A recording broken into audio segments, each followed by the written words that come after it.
तो अब बात कर लेते हैं हम लोग उन स्टूडेंट्स के बारे में जो लोग अपने रिजल्ट से सेटिस्फाइड नहीं है और जिन लोगों के बैक लगे हैं। तो उन लोगों को मैं बता देता हूं कि आप लोगों के पास सिर्फ दो ऑप्शन है। पहला है रीटोटलिंग का, दूसरा है रिवॉल्यूशन का। रीटोटलिंग बेसिकली कुछ नहीं, आपका जो मार्क्स है उसको दोबारा से रीटोटल किया जाएगा। अगर कोई क्वेश्चन का मार्क्स इंक्लूड नहीं हुआ होगा तो वो इंक्लूड हो जाएगा और रीटोटल हो जाएगा। बट ये मैं बता देता हूँ आपको, इसका कोई फायदा ज्यादातर नहीं दिखता है। तो रीटोटलिंग में आपका 70 रुपीज तक लगता है, वो टोटली वेस्ट हो जाएगा। तो दूसरा ऑप्शन है आपके पास रिवॉल्यूशन का, तो उसमें आपको 400 रुपीज लगता है।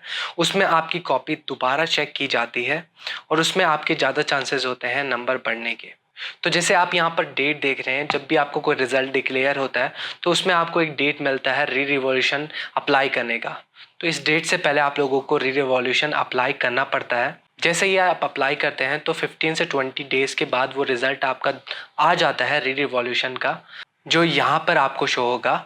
उसके बाद भी अगर आप सेटिस्फाई नहीं होते हैं इस रिजल्ट से तो आप फिर रिवॉल्यूशन में जा सकते हैं, जिसका फीस 600 होता है, यानी 600 रुपये। तो मान के चलिए अगर आपको अच्छे नंबर चाहिए तो आपको 1000 लगाना ही पड़ेगा। मोस्ट ऑफ केसेस में यही होता है कि जब तक आप रिवॉल्यूशन तक नहीं जाते हैं तब तक आपके मार्क्स नहीं बढ़ते हैं।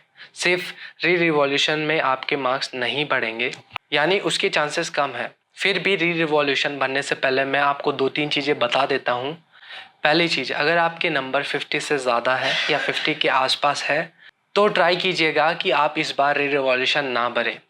ये मैं इसलिए कह रहा हूँ कि CSV2 अपने आप को सेफ पहले ही रख चुकी है, यानी अगर आप रिवॉल्यूशन के लिए अप्लाई करते हैं तो आपके पास कोई स्ट्रॉन्ग बेस नहीं होगा, क्योंकि जो आपके ऑनलाइन एग्जामिनेशन हुए हैं वो तो सिर्फ 30 या 40 नंबर के हुए हैं।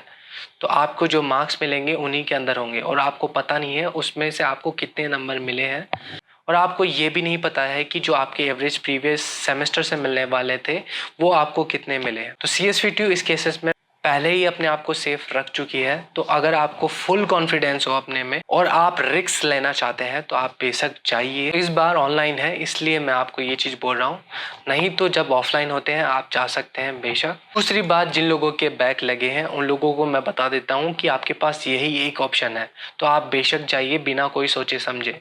और जो लोग सिर्फ बाउंड्री से पास हुए हैं, यानी जिनके मार्क्स सिर्फ पासिंग मार्क्स के आसपास है, जैसे मैं BE की बात करूं 28, 29, 30, ऐसे आप बाउंड्री वाले जिसमें आप पास होते हो, तो उस सिचुएशन में आपको कभी भी रिवॉल्यूशन के लिए नहीं जाना चाहिए। कभी कभी क्या होता है, अगर टीचर अच्छे मूड में होते हैं और अगर वो स्टूडेंट्स का भला चाहते हैं तो वो आपको 1-2 नंबर ज़्यादा ही देते हैं जितना आप डिज़र्व करते हैं।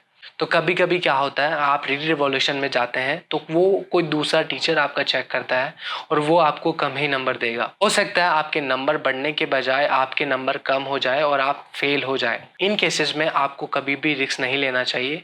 ये मैं हर बार के लिए कह रहा हूँ, चाहे वो ऑनलाइन एग्जामिनेशन हो चाहे वो ऑफलाइन हो।